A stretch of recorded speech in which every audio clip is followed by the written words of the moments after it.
Day 44 chapter number 15 शरीर के अशुद्ध स्राव। फिर यहोवा ने मूसा और हारून से कहा, इज़राइलियों से कहो कि जिस जिस पुरुष के प्रमेह हो तो वह प्रमेह के कारण अशुद्ध ठहरे, वह चाहे बहता रहे चाहे बहना बंद भी हो तो भी उसकी अशुद्धता बनी रहेगी। जिसके प्रमेह हो वह जिस जिस बिछौने पर लेटे वह अशुद्ध ठहरे, और जिस जिस वस्तु पर वह बैठे वह भी अशुद्ध ठहरे। और जो कोई उसके बिछौने को छुए वह अपने वस्त्रों को धोकर जल से स्नान करे और सांझ तक अशुद्ध ठहरा रहे। और जिसके प्रमेह हो और वह जिस वस्तु पर बैठा हो उस पर जो कोई बैठे वह अपने वस्त्रों को धोकर जल से स्नान करे और सांझ तक अशुद्ध ठहरा रहे। और जिसके प्रमेह हो उससे जो कोई छू जाए वह अपने वस्त्रों को धोकर जल से स्नान करे और सांझ तक अशुद्ध रहे। और जिसके प्रमेह हो यदि वह किसी शुद्ध मनुष्य पर थूके तो वह अपने वस्त्रों को धोकर जल से स्नान करे और सांझ तक अशुद्ध रहे। और जिसके प्रमेह हो वह सवारी की जिस वस्तु पर बैठे वह अशुद्ध ठहरे। और जो कोई किसी वस्तु को जो उसके नीचे रही हो छुए वह सांझ तक अशुद्ध रहे। और जो कोई ऐसी किसी वस्तु को उठाए वह अपने वस्त्रों को धोकर जल से स्नान करे और सांझ तक अशुद्ध रहे। और जिसके प्रमेह हो वह जिस किसी को बिना हाथ धोए छुए वह अपने वस्त्रों को धोकर जल से स्नान करे और सांझ तक अशुद्ध रहे। और जिसके प्रमेह हो वह मिट्टी के जिस किसी पात्र को छुए वह तोड़ डाला जाए और काट के सब प्रकार के पात्र जल से धोए जाएं। फिर जिसके प्रमेह हो वह जब अपने रोग से चंगा हो जाए तब से शुद्ध ठहरने के 7 दिन गिन ले और उनके बीतने पर अपने वस्त्रों को धोकर बहते हुए जल से स्नान करे, तब वह शुद्ध ठहरेगा। और 8वें दिन वह 2 पंडुक या कबूतरी के 2 बच्चे लेकर मिलाप वाले तंबू के द्वार पर यहोवा के सम्मुख जाकर उन्हें याजक को दे। तब याजक उनमें से एक को पाप बलि और दूसरे को होम बलि के लिए भेंट चढ़ाए, और याजक उसके लिए उसके प्रमेह के कारण यहोवा के सामने प्रायश्चित करे। फिर यदि किसी पुरुष का वीर्य स्खलित हो जाए तो वह अपने सारे शरीर को जल से धोए और सांझ तक अशुद्ध रहे। और जिस किसी वस्त्र या चमड़े पर वह वीर पड़े वह जल से धोया जाए और सांझ तक अशुद्ध रहे। जब कोई पुरुष स्त्री से प्रसंग करे तो वे दोनों जल से स्नान करें और सांझ तक अशुद्ध रहें। फिर जब कोई स्त्री ऋतुमती रहे तो वह 7 दिन तक अशुद्ध ठहरी रहे, और जो कोई उसको छुए वह सांझ तक अशुद्ध रहे। और जब तक वह अशुद्ध रहे तब तक जिस जिस वस्तु पर वह लेटे और जिस जिस वस्तु पर वह बैठे वे सब अशुद्ध ठहरें। और जो कोई उसके बिछौने को छुए वह अपने वस्त्र धोकर जल से स्नान करे और सांझ तक अशुद्ध रहे। और जो कोई किसी वस्तु को छुए जिस पर वह बैठी हो वह अपने वस्त्र धोकर जल से स्नान करे और सांझ तक अशुद्ध रहे। और यदि बिछौने या अन्य किसी वस्तु पर जिस पर वह बैठी हो छूने के समय उसका रुधिर लगा हो तो छूने हारा सांझ तक अशुद्ध रहे। और यदि कोई पुरुष उससे प्रसंग करे और उसका रुधिर उसे लग जाए तो वह पुरुष 7 दिन तक अशुद्ध रहे, और जिस जिस बिछौने पर वह लेटे वे सब अशुद्ध ठहरें। फिर यदि किसी स्त्री के अपने मासिक धर्म के नियुक्त समय से अधिक दिन तक रुधिर बहता रहे या उस नियुक्त समय से अधिक समय तक ऋतुमती रहे तो जब तक वह ऐसी दशा में रहे तब तक वह अशुद्ध ठहरी रहे। उसके ऋतुमती रहने के सब दिनों में जिस जिस बिछौने पर वह लेटे वे सब उसके मासिक धर्म के बिछौने के समान ठहरें, और जिस जिस वस्तु पर वह बैठे वे भी उसके ऋतुमती रहने के दिनों के समान अशुद्ध ठहरें। और जो कोई उन वस्तुओं को छुए वह अशुद्ध ठहरे, इसलिए वह अपने वस्त्रों को धोकर जल से स्नान करे और सांझ तक अशुद्ध रहे। पर जब वह स्त्री अपने ऋतुमती से शुद्ध हो जाए तब से वह 7 दिन गिन ले और उन दिनों के बीतने पर वह शुद्ध ठहरे। फिर 8वें दिन वह 2 पंडुक या कबूतरी के 2 बच्चे लेकर मिलाप वाले तंबू के द्वार पर याजक के पास जाए। तब याजक एक को पाप बलि और दूसरे को होम बलि के लिए चढ़ाए, और याजक उसके लिए उसके मासिक धर्म की अशुद्धता के कारण यहोवा के सामने प्रायश्चित करे। इस प्रकार से तुम इस्राएलियों को उनकी अशुद्धता से अलग रखा करो। कहीं ऐसा ना हो कि वे यहोवा के निवास को जो उनके बीच में है अशुद्ध करके अपनी अशुद्धता में फंसे हुए मर जाएं। जिसके प्रमेय हो और जो पुरुष वीर्य होने से अशुद्ध हो और जो स्त्री ऋतुमती हो, और क्या पुरुष क्या स्त्री जिस किसी के धातु रोग हो, और जो पुरुष अशुद्ध स्त्री से प्रसंग करे, इन सबों के लिए यही व्यवस्था है। चैप्टर 16 प्रायश्चित का दिन। जब हारून के 2 पुत्र यहोवा के सामने समीप जाकर मर गए, उसके बाद यहोवा ने मूसा से बातें की और यहोवा ने मूसा से कहा, अपने भाई हारून से कह कि संदूक के ऊपर के प्रायश्चित वाले ढकने के आगे बीच वाले पर्दे के अंदर पवित्र स्थान में हर समय ना प्रवेश करे, नहीं तो मर जाएगा, क्योंकि मैं प्रायश्चित वाले ढकने के ऊपर बादल में दिखाई दूंगा।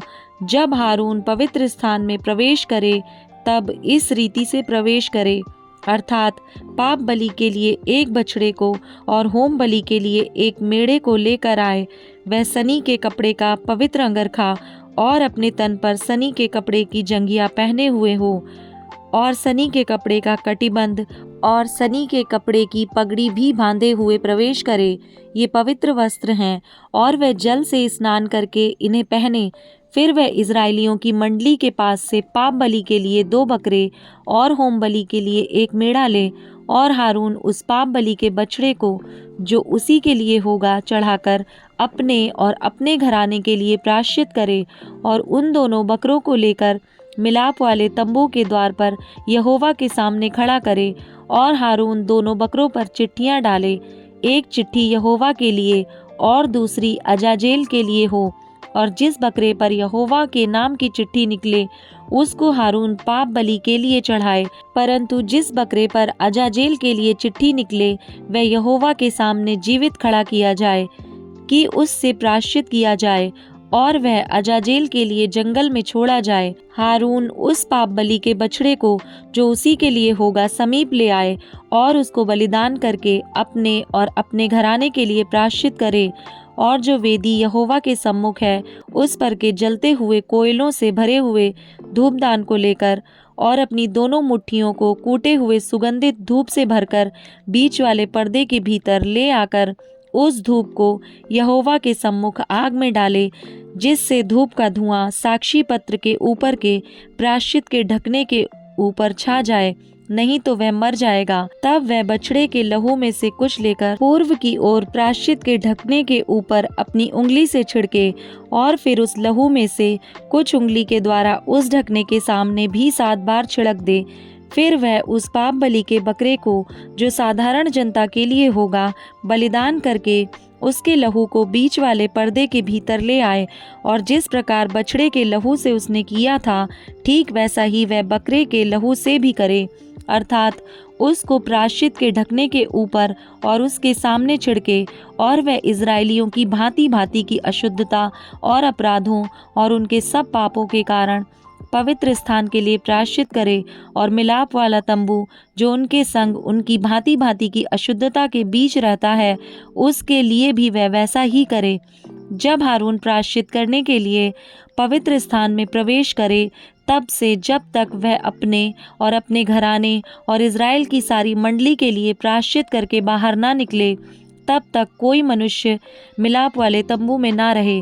फिर वह निकलकर उस वेदी के पास जो यहोवा के सामने है जाए और उसके लिए प्रायश्चित करे, अर्थात बछड़े के लहू और बकरे के लहू दोनों में से कुछ लेकर उस वेदी के चारों कोनों के सींगों पर लगाए, और उस लहू में से कुछ अपनी उंगली के द्वारा 7 बार उस पर छिड़क कर उसे इज़राइलियों की भांति भांति की अशुद्धता छुड़ाकर शुद्ध और पवित्र करे।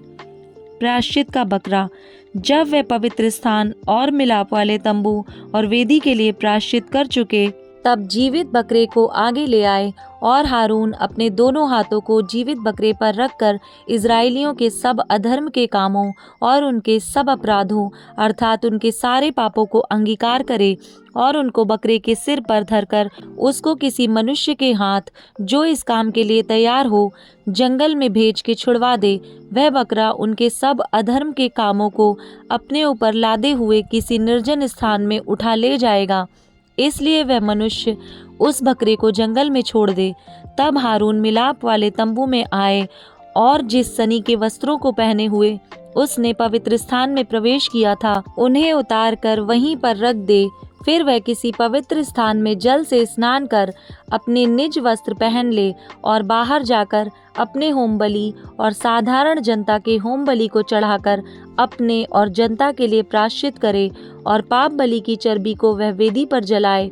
और जो मनुष्य बकरे को अजाजेल के लिए छोड़ कर आए वह भी अपने वस्त्रों को धोए और जल से स्नान करे और तब वह छावनी में प्रवेश करे और पाप बलि का बछड़ा और पाप बलि का बकरा भी जिनका लहू पवित्र स्थान में प्रायश्चित करने के लिए पहुंचाया जाए वे दोनों छावनी से बाहर पहुंचाए जाएं और उनका चमड़ा मांस और गोबर आग में जला दिया जाए। और जो उनको जलाए वह अपने वस्त्रों को धोए और जल से स्नान करे और इसके बाद वह छावनी में प्रवेश करने पाए। प्रायश्चित का दिन मानना। तुम लोगों के लिए यह सदा की विधि होगी कि 7वें महीने के 10वें दिन को तुम अपने अपने जीव को दुख देना और उस दिन कोई चाहे वह तुम्हारे निज देश का हो चाहे तुम्हारे बीच रहने वाला कोई परदेशी हो कोई भी किसी प्रकार का कामकाज ना करे, क्योंकि उस दिन तुम्हें शुद्ध करने के लिए तुम्हारे निमित्त प्रायश्चित किया जाएगा और तुम अपने सब पापों से यहोवा के सम्मुख पवित्र ठहरोगे। यह तुम्हारे लिए परम विश्राम का दिन ठहरे और तुम उस दिन अपने जीव को दुख देना, यह सदा की विधि है।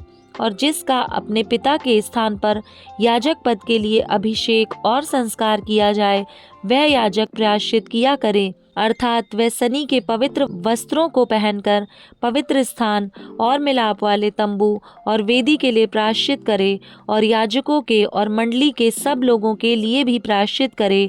और यह तुम्हारे लिए सदा की विधि होगी कि इज़राइलियों के लिए प्रतिवर्ष एक बार तुम्हारे सारे पापों के लिए प्रायश्चित किया जाए, यहोवा की इस आज्ञा के अनुसार जो उसने मूसा को दी थी हारून ने किया। चैप्टर 17 लहू की पवित्रता।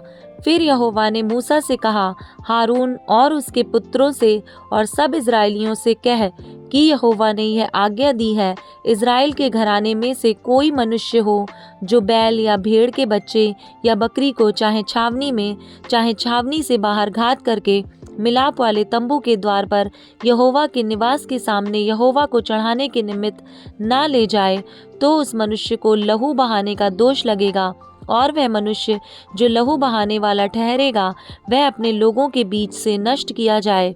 इस विधि का यह कारण है कि इज़राइली अपने बलिदान जिनको वे खुले मैदान में वध करते हैं वे उन्हें मिलाप वाले तंबू के द्वार पर याजक के पास यहोवा के लिए ले जाकर उसी के लिए मेल बलि करके बलिदान किया करें।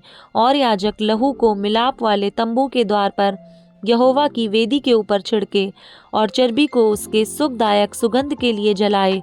वे जो बकरों के पूजक होकर वे विचार करते हैं वे फिर अपने बलि पशुओं को उनके लिए बलिदान ना करें। तुम्हारी पीढ़ियों के लिए यह सदा की विधि होगी। तू उनसे कह कि इज़राइल के घराने के लोगों में से या उनके बीच रहने वाले परदेशियों में से कोई मनुष्य क्यों ना हो जो होम बलि या मेल बलि चढ़ाए और उसको मिलाप वाले तंबू के द्वार पर यहोवा के लिए चढ़ाने को ना ले आए, वह मनुष्य अपने लोगों में से नष्ट किया जाए। फिर इज़राइल के घराने के लोगों में से या उनके बीच रहने वाले परदेशियों में से कोई मनुष्य क्यों ना हो जो किसी प्रकार का लहू खाए, मैं उस लहू खाने वाले के विमुख होकर उसको उसके लोगों के बीच में से नष्ट कर डालूंगा, क्योंकि शरीर का प्राण लहू में रहता है और उसको मैंने तुम लोगों को वेदी पर चढ़ाने के लिए दिया है कि तुम्हारे प्राण के लिए प्रायश्चित किया जाए, क्योंकि प्राण के कारण लहू ही से प्रायश्चित होता है। इस कारण मैं इज़राइलियों से कहता हूँ कि तुम में से कोई प्राणी लहू ना खाए, और जो परदेशी तुम्हारे बीच रहता हो वह भी लहू कभी ना खाए। इज़राइलियों में से या उनके बीच रहने वाले परदेशियों में से कोई मनुष्य क्यों ना हो जो अहेर करके खाने के योग्य पशु या पक्षी को पकड़े, वह उसके लहू को उंडेल कर धूलि से ढाँप दे, क्योंकि शरीर का प्राण जो है वह उसका लहू ही है, जो उसके प्राण के साथ एक है। इसीलिए मैं इज़राइलियों से कहता हूँ कि किसी प्रकार के प्राणी के लहू को तुम ना खाना, क्योंकि सब प्राणियों का प्राण उनका लहू ही है। जो कोई उसको खाए वह नष्ट किया जाएगा, और चाहे वह देशी हो या परदेशी हो। जो कोई किसी लोथ या फाड़े हुए पशु का मांस खाए, वह अपने वस्त्रों को धोकर जल से स्नान करे और सांझ तक अशुद्ध रहे, तब वह शुद्ध होगा। परंतु यदि वह उनको ना धोए और न स्नान करे, तो उसको अपने अधर्म का भार स्वयं उठाना पड़ेगा। Matthew chapter 27 verse number 1 to 31। पिलातुस के सामने यीशु। जब भोर हुई तो सब प्रधान याजकों और लोगों के पुरनियों ने यीशु को मार डालने की सम्मति की। उन्होंने उसे बांधा और ले जाकर पिलातुस हाकिम के हाथ में सौंप दिया। यहूदा द्वारा आत्महत्या। जब उसके पकड़वाने वाले यहूदा ने देखा कि वह दोषी ठहराया गया है, तो वह पछताया और वे 30 चांदी के सिक्के प्रधान याजकों और पुरनियों के पास फेर लाया और कहा, मैंने निर्दोष को घात के लिए पकड़वा कर पाप किया है। उन्होंने कहा, हमें क्या, तू ही जान। तब वह उन सिक्कों को मंदिर में फेंक कर चला गया और जाकर अपने आप को फांसी दी। प्रधान याजकों ने उन सिक्कों को लेकर कहा, इन्हें भंडार में रखना उचित नहीं, क्योंकि यह लहू का दाम है। अतः उन्होंने सम्मति करके उन सिक्कों से परदेशियों के गाड़े जाने के लिए कुम्हार का खेत मोल ले लिया। इस कारण वे खेत आज तक लहू का खेत कहलाता है। तब जो वचन यिर्मयाह भविष्यद्वक्ता के द्वारा कहा गया था वह पूरा हुआ। उन्होंने वे 30 सिक्के अर्थात उस ठहराए हुए मूल्य को, जिसे इज़राइल की संतान में से कितनों ने ठहराया था, ले लिया, और जैसे प्रभु ने मुझे आज्ञा दी थी वैसे ही उन्हें कुम्हार के खेत के मूल्य में दे दिया। पिलातुस के प्रश्न। जब यीशु हाकिम के सामने खड़ा था तो हाकिम ने उससे पूछा, क्या तू यहूदियों का राजा है? यीशु ने उससे कहा, तू आप ही कह रहा है। जब प्रधान याजक और पुरनिये उस पर दोष लगा रहे थे तो उसने कुछ उत्तर नहीं दिया। इस पर पिलातुस ने उससे कहा, क्या तू नहीं सुनता कि ये तेरे विरोध में कितनी गवाहियां दे रहे हैं? परंतु उसने उसको एक बात का भी उत्तर नहीं दिया, यहाँ तक कि हाकिम को बड़ा आश्चर्य हुआ। मृत्यु दंड की आज्ञा। हाकिम की यह रीति थी कि उस पर्व में लोगों के लिए किसी एक बंदी को जिसे वे चाहते थे छोड़ देता था। उस समय उनके यहाँ बरअब्बा नामक एक माना हुआ बंदी था। अतः वे इकट्ठा हुए तो पिलातुस ने उनसे कहा, तुम किसको चाहते हो कि मैं तुम्हारे लिए छोड़ दूं, बरअब्बा को या यीशु को, जो मसीह कहलाता है? क्योंकि वह जानता था कि उन्होंने उसे डाह से पकड़वाया है। जब वह न्याय की गद्दी पर बैठा हुआ था तो उसकी पत्नी ने उसे कहला भेजा, तू उस धर्मी के मामले में हाथ ना डालना। प्रधान याजकों और पुरनियों ने लोगों को उभारा कि वे बरअब्बा को मांग लें और यीशु का नाश कराएं। हाकिम ने उनसे पूछा, इन दोनों में से किस को चाहते हो कि मैं तुम्हारे लिए छोड़ दूं? उन्होंने कहा, बरअब्बा को। पिलातुस ने उनसे पूछा, फिर यीशु को, जो मसीह कहलाता है, क्या करूं? सब ने उससे कहा, वह क्रूस पर चढ़ाया जाए। हाकिम ने कहा, क्यों? उसने क्या बुराई की है? परंतु वे और भी चिल्ला चिल्ला कर कहने लगे, वह क्रूस पर चढ़ाया जाए।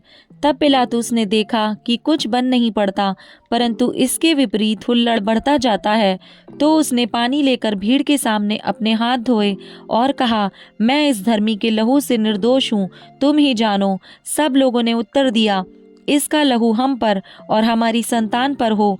इस पर उसने बरअब्बा को उनके लिए छोड़ दिया और यीशु को कोड़े लगवाकर सौंप दिया कि क्रूस पर चढ़ाया जाए। सिपाहियों द्वारा यीशु का अपमान। तब हाकिम के सिपाहियों ने यीशु को किले में ले जाकर सारी पलटन उसके चारों ओर इकट्ठी की और उसके कपड़े उतारकर उसे लाल रंग का बागा पहनाया और कांटों का मुकुट गूंथकर उसके सिर पर रखा और उसके दाहिने हाथ में सरकंडा दिया और उसके आगे घुटने टेक कर उसे ठट्टों में उड़ाने लगे और कहा, हे यहूदियों के राजा, नमस्कार, और उस पर थूका और वही सरकंडा लेकर उसके सिर पर मारने लगे। जब वे उसका ठट्टा कर चुके तो वह बागा उस पर से उतार कर फिर उसी के कपड़े उसे पहनाए और क्रूस पर चढ़ाने के लिए ले चले।